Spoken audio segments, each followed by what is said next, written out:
न्यायाधीश अलग अलग न्यायाधीशों के सामने पेश किया, और उसी शरीर को, शरीर में रहने वाला मसीह को क्रूस पर चढ़ा करके मारा। अगर यीशु के पास एक शरीर नहीं होता तो यीशु को क्रूस पर चढ़ाना नहीं होता था। लेकिन प्रभु यीशु मसीह शरीर में प्रकट हुआ, शरीर में प्रकट हुआ। वो शरीर था यीशु का क्रूस पर चढ़ाया गया। वो शरीर अगर नहीं होता तो प्रभु यीशु मसीह मारा नहीं जा सकता था। यीशु मसीह हमारे पापों को अपने ऊपर लेने के लिए, हमारे बदले क्रूस की प्रायश्चित की मृत्यु पाने के लिए आया था। ये प्रभु यीशु ने हमारे लिए उस मृत्यु को सहा, इसलिए कि वो शरीर में था। वो शरीर क्रूस पर चढ़ाया गया। उसी शरीर को अरिमतिया की यूसुफ की कब्र में रखा गया। उसी शरीर को। और तीसरा दिन उसी शरीर में प्रभु यीशु मसीह जी उठा। केवल आत्मा में नहीं, प्रभु यीशु मसीह उसी शरीर में जी उठा। समझ में आ रहा ना? उसी शरीर में जी उठा। इसलिए था जब संडे सुबह, सप्ताह का पहला दिन सुबह सुबह, कुछ प्रभु के चेले और बहन लोग यीशु की लाश पर लगाने के लिए अत्तर लेकर के पहुंचे, तो यीशु का शरीर वहां दिखाई नहीं पड़ा। क्योंकि यीशु का जी उठना शारीरिक पुनरुत्थान था। यीशु मसीह का जी उठना शारीरिक पुनरुत्थान था। Jesus resurrection was a physical bodily resurrection. अगर नहीं होते तो यीशु तो कहीं जाते, यीशु का वो शरीर कहीं पर भी होता तो आज सारी दुनिया उस शरीर की और उस कब्र की पूजा करते। आपको भी मौका मिले तो इस्राएल चले जाना, बाइबल के देश देख करके आना। मुझे भी अब लेकर जाओगे तो बड़ा खुश हो जाऊंगा मैं।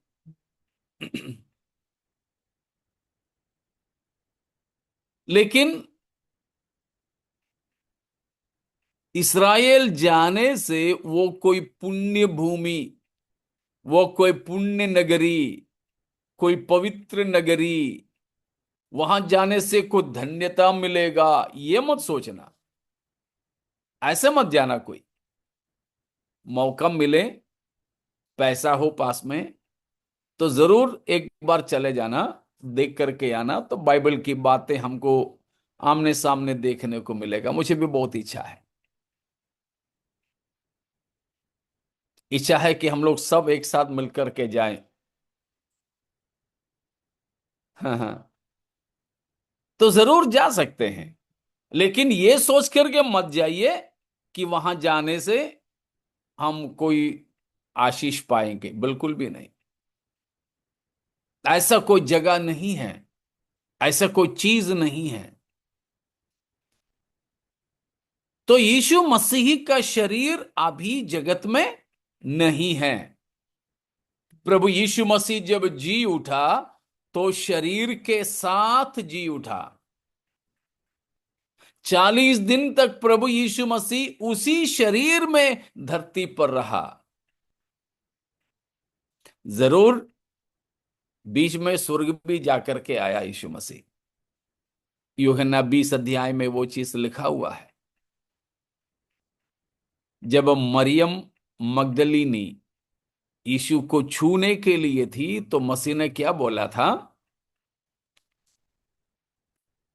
कि मैं प्रभु के पास अभी नहीं गया हूँ, मुझे नहीं छूना। मुझे नहीं छूना, मैं अभी तक पिता के पास नहीं गया। नहीं गया हूं। और उसके बाद मरियम को ये बोल करके प्रभु ने भेजा कि तुम मेरे चेलों के पास चले जाना। उसका 20 का 17वां वचन को पढ़िए।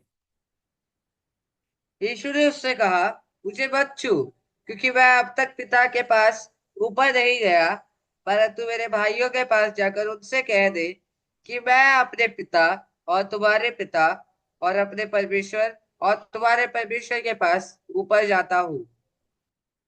तो प्रभु यीशु मसीह जी उठने के बाद 40 दिन तक उसी जी उठा शरीर में पृथ्वी पर रहा। इस बीच में एक बार तो गया ही गया पिता के पास, ये जो वचन 20 का 17 में यूहन्ना। उसके अलावा भी कई बार मसीह अपने पिता के पास जाना आना किया होगा, क्योंकि उसके बाद 40 दिन हमेशा हमेशा चेलों के साथ में हम नहीं देखते हैं। बीच बीच में चेलों के पास आया करता था, प्रकट होता था। तो बाकी समय में कहाँ था? जरूर ये मान सकते हैं पिता के पास जाया करता था, लेकिन 40वां दिन में मसीह अपने सारे चेलों को लेकर जैतून पहाड़ पर गया और उनसे बातें करता रहा, बातें करता रहा। और बातें करता रहने के दौरान क्या हो गया था? उसकी प्रेरितों के काम पहला अध्याय, उसकी 9वां पद को पढ़ेंगे। यह कहकर वह उनके देखते देखते ऊपर उठा लिया गया, और बादल ने उसे उसे उनकी आंखों से छिपा लिया। Praise God. अपने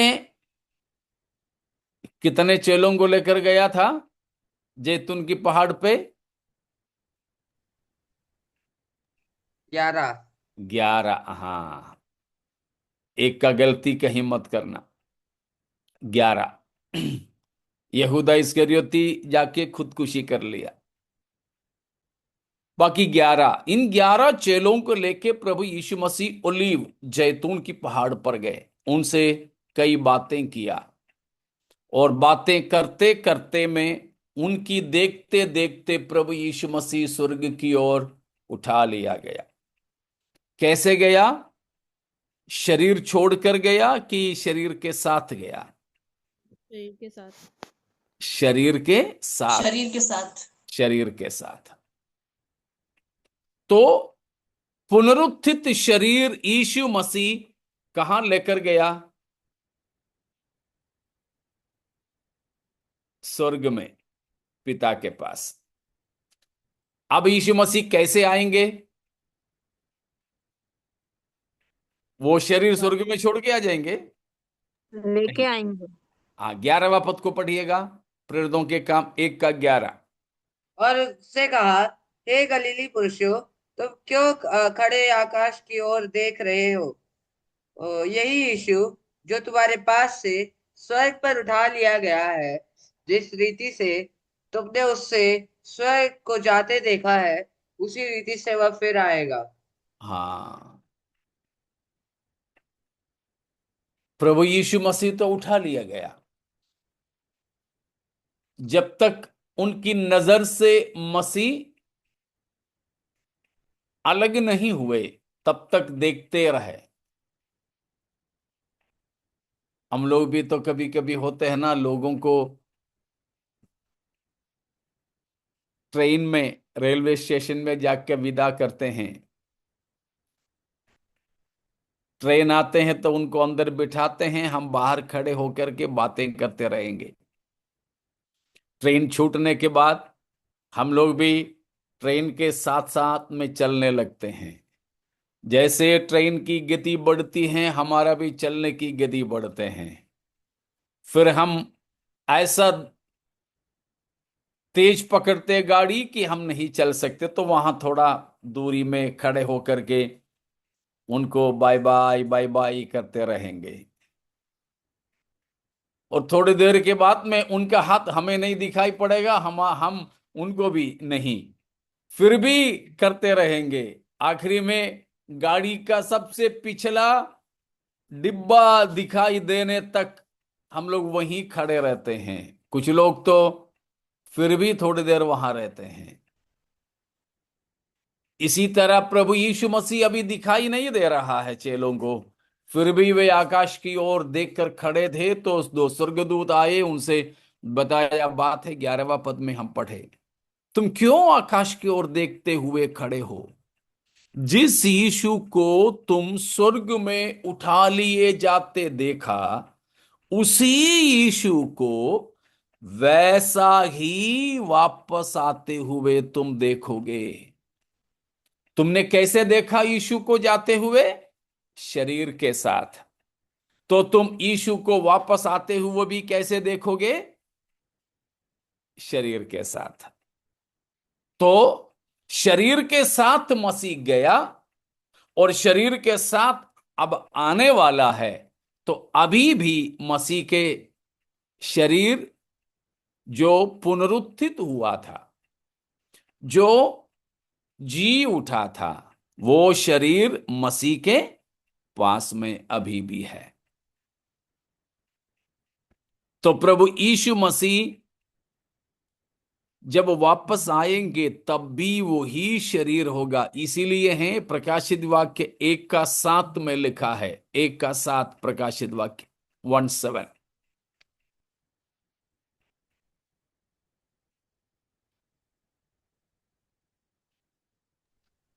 और देखो, वह बादलों के साथ आने वाला है, और हर एक आंख उसे देखेगी, वरन जिन्होंने उसे भेदा था वे भी उसे देखेंगे, और पृथ्वी के सारे कुल उसके कारण छाती पीटेंगे।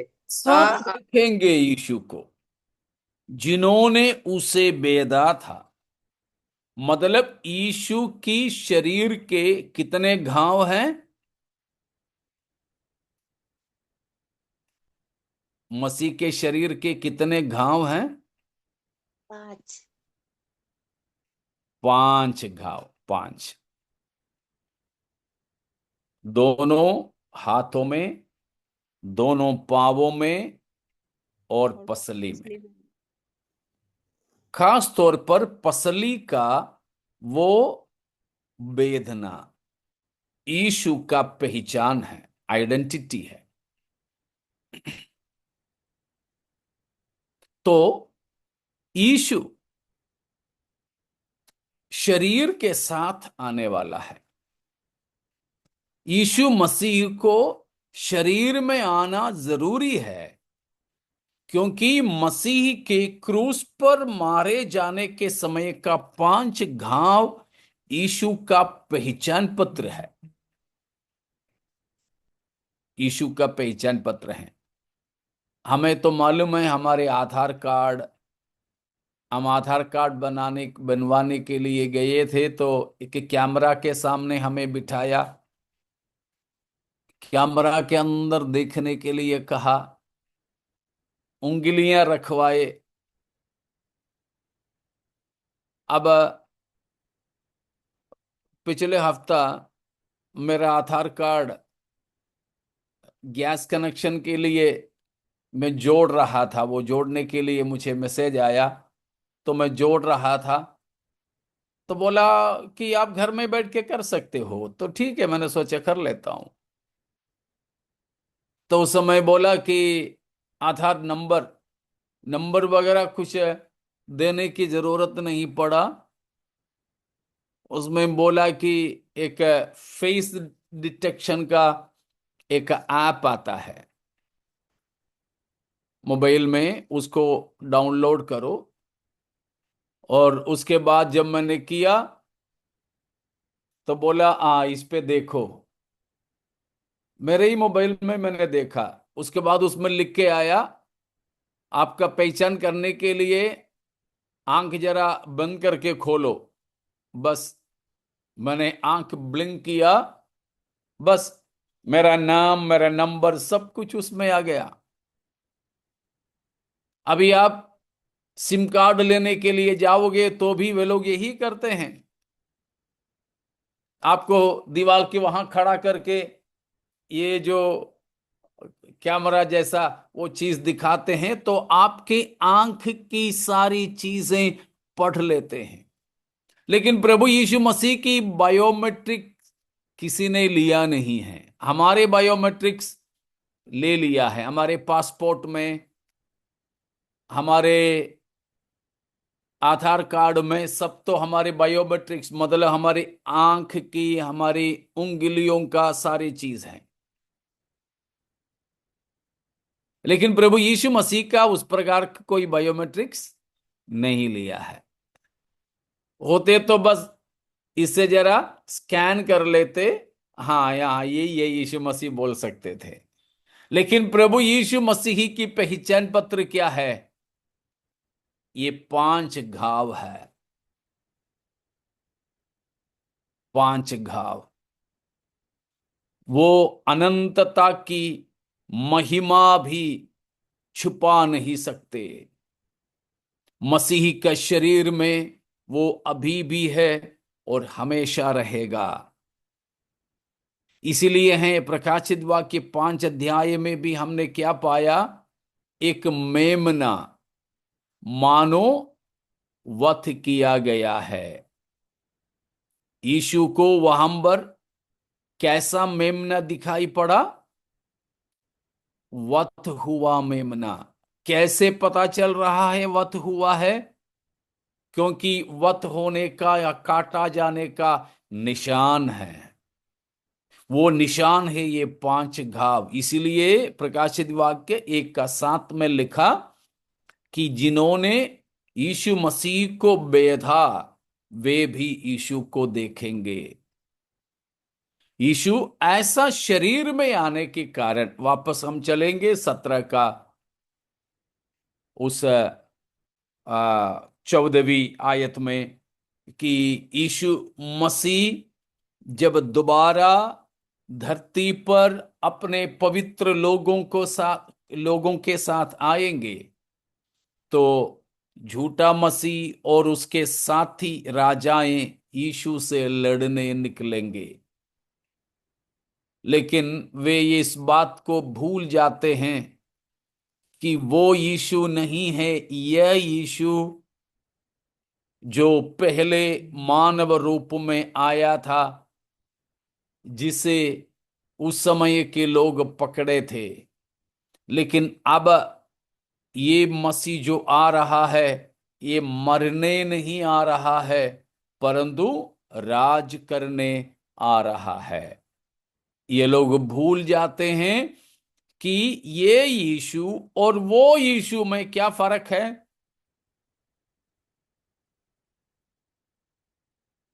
पहले मनुष्य बनकर आया यीशु में, अब महिमामय मनुष्यत्व की शरीर में आने वाला मसीह में, यीशु में क्या फर्क है?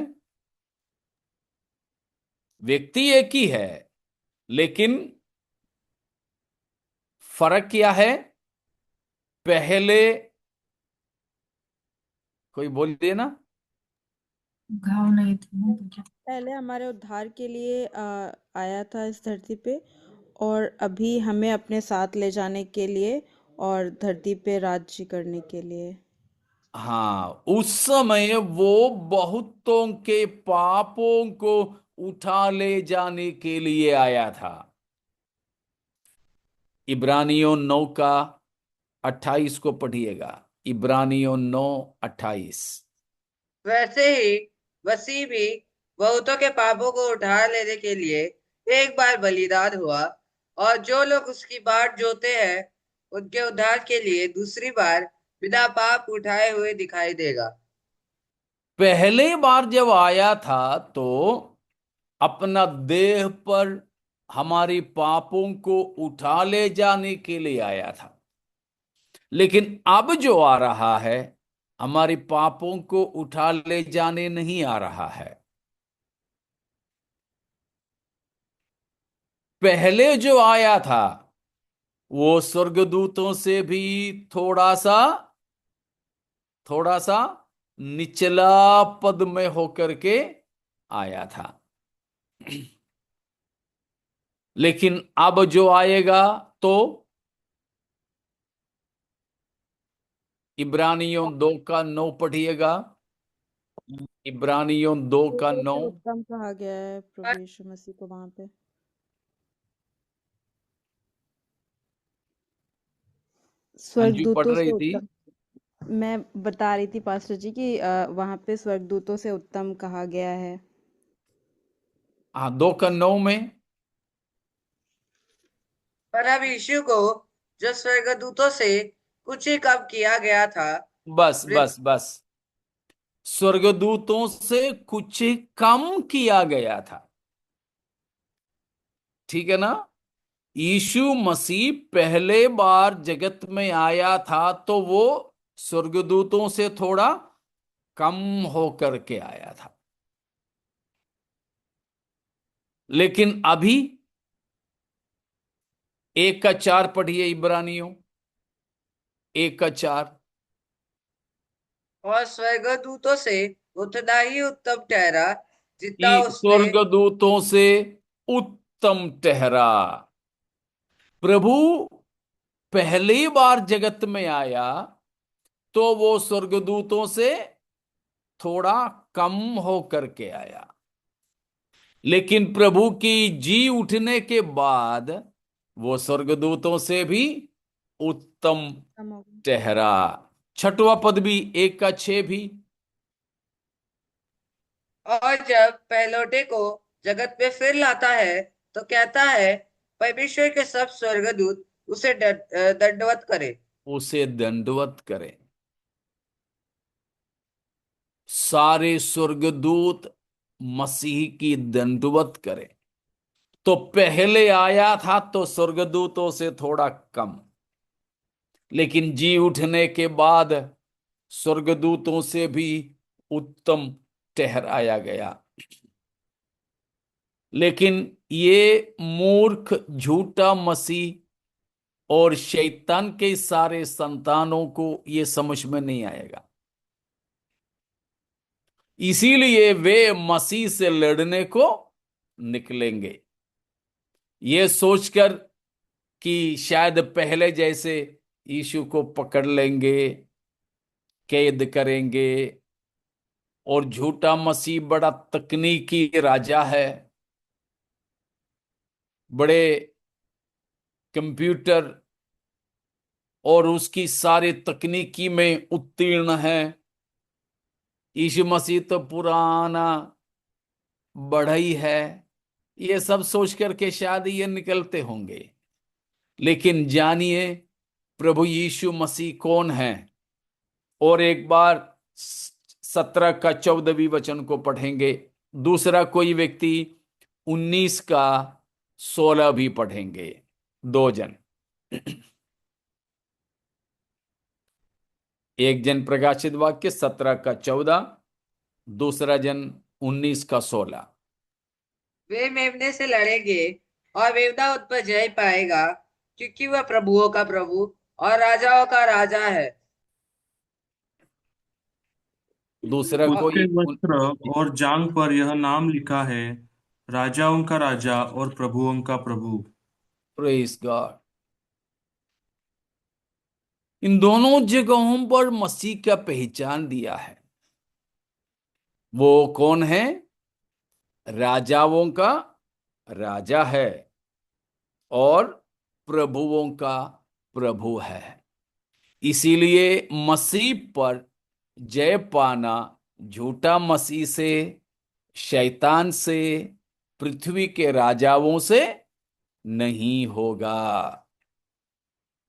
यीशु मसीह अजय है, अनडिफीटेबल, अजय, कोई हरा नहीं सकता। तो वो है हमने अभी तक जो 17वां अध्याय में से देखा है। तो वो प्रभु झूठा मसीह को भी, उसके सारे साथियों को भी और उसकी झूठी कलीसिया को भी न्याय करेंगे। वो है हमने 16वां वचन में भी पढ़े हैं। लेकिन जो 17वां आयत में हमने जो देखा है, 17 का 17 में, कि इस तरह की सब कुछ करने के लिए झूठा मसीह के साथ के राजाओं को परमेश्वर ने एकता में रहने दिया है, एकता में रहने दिया है। एक साथ में वे रहेंगे। देखो, मसीह के विरोध में दुनिया के सारे लोग एक होकर के इकट्ठे होते हैं, लेकिन हमारे प्रभु को वे हरा नहीं पाएंगे। प्रभु यीशु मसीह जब अजेयता के साथ इन सारे शत्रुओं पर जय पाएंगे, हम कहां होंगे?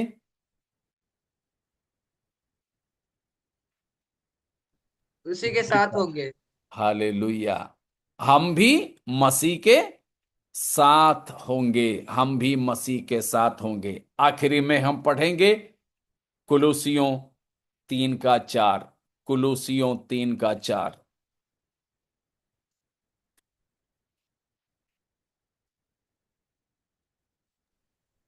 जब मसीह जो हमारा जीवन है प्रकट होगा, तब तुम भी उसके साथ महिमा सहित प्रकट किए जाओगे। हालेलुया।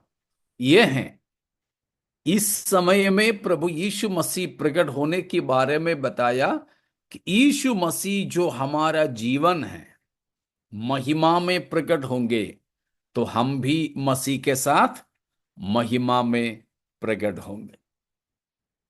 Praise God.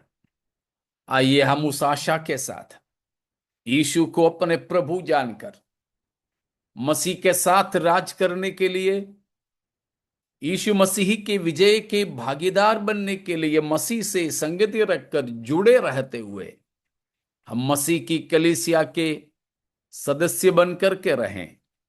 मारानाथा, हमारे प्रभु आ रहा है। बाकी भागों में प्रभु चाहे तो हम अगले हफ्ता पहुंचेंगे। तब तक के लिए जय मसीह की। परमेश्वर हमें आशीष देवे।